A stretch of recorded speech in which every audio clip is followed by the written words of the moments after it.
Hey, Gary, are you there? Yeah, I'm here. You hear me okay? Yes, Okay, I got you. you're fine. Coach will be out in just a second. Thank you.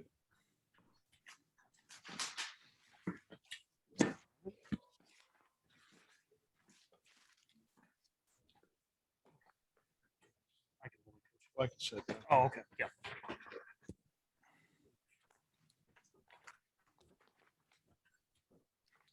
Gary, you there? I'm here. Coach, if So you want am to I. start us off real quick, we'll open it up to questions. from here. Well, first off, you have to congratulate East Carolina. They came out here ready to rock and roll today. Had a good approach against Old Toff, and they were the aggressors.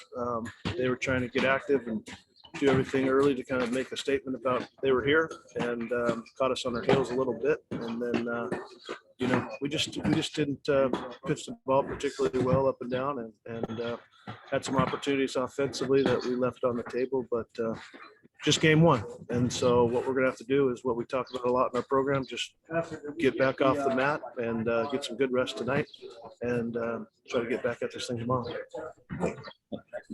Travis, it was 1-0 after 3 innings, but Olthoff had 0 strikeouts through their order, and Gavin Williams had 6 strikeouts through your order. And that was one time when that stat did tell the story about what was going to happen. Olthoff just didn't have the sharpness that he normally has today. Is that what you saw from the dugout? I mean, Obviously, I thought the bigger discrepancy in that was our 6 strikeouts, not so much their 0. The game was still flowing, but like I said earlier, they had a good approach against him.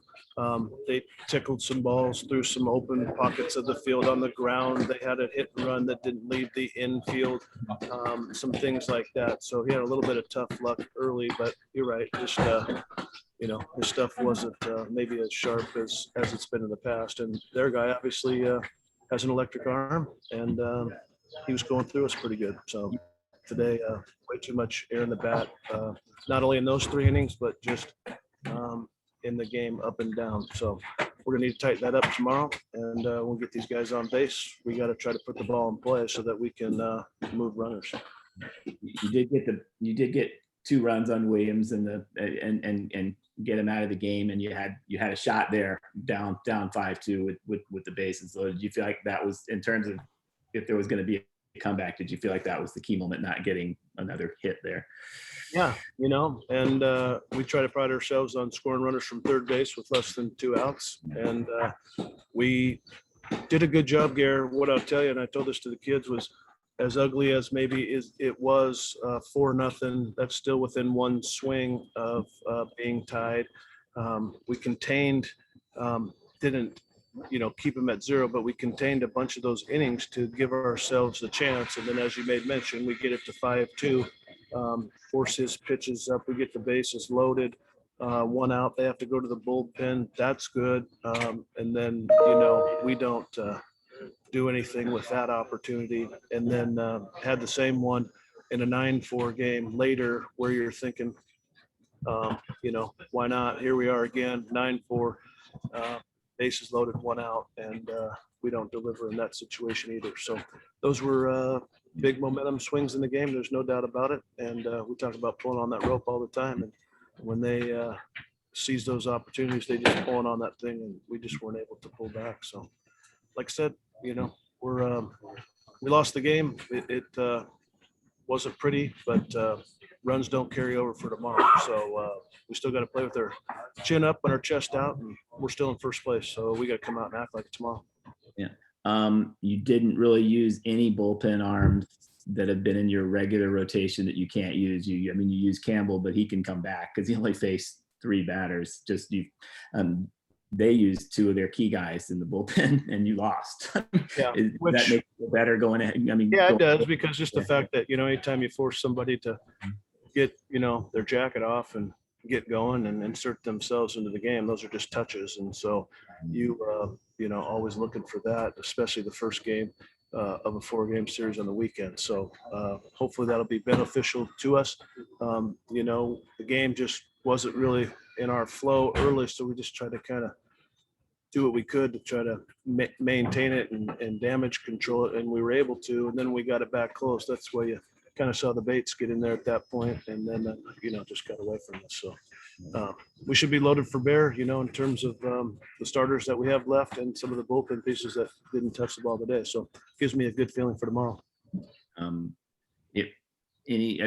Jared Hart struggled today. Is there a chance we won't see him in the first game tomorrow, or is that too early to make a decision? Yeah, I mean, I'll certainly go back and sit down with Jay and evaluate that for sure. But we've just been kind of playing the hot hand, so to speak, and we'll just see what the matchup says and go from there. But one thing I'll tell you, whether it's him or Minder or whoever else, these are some guys that obviously we're going to need down the stretch. And so it's a fine line, with the confidence and those types of things. So, but next man up, if he is, then we're going to need him to be a little bit more dialed in tomorrow. Minder didn't come through with the bases loaded, but it sure looked like that was ball 4 that he took. The pitch with Colin was a pretty good pitch. That was close, but the one with Minder, what was your? Our base runner at second certainly said that the ball was expanded off the plate, but in our 2-strike fight, that's a pitch that if you're committed to competing deep and depth plus expansion, in my mind, equals foul, and that's just the ability to take it out of the umpire's hand. But when you let a pitch go kind of in the quadrant of where we're looking for it, slightly off the plate, then the umpire gets the choice. And so certainly not something that I'm pleased with for sure, because those are pitches that I think we all understand that, they're close enough to try to flick and spoil and try to stay in the thing instead of just keeping it on your shoulder. Thanks a lot. See you tomorrow. Gary, thank you very much. Have a good night. You too. Thanks, Coach. Thank you. Yep. There's a play by the way. Yep. Thanks, Gary. You good? Yeah, I'm good. Thanks, Tom. Okay, we'll see you tomorrow.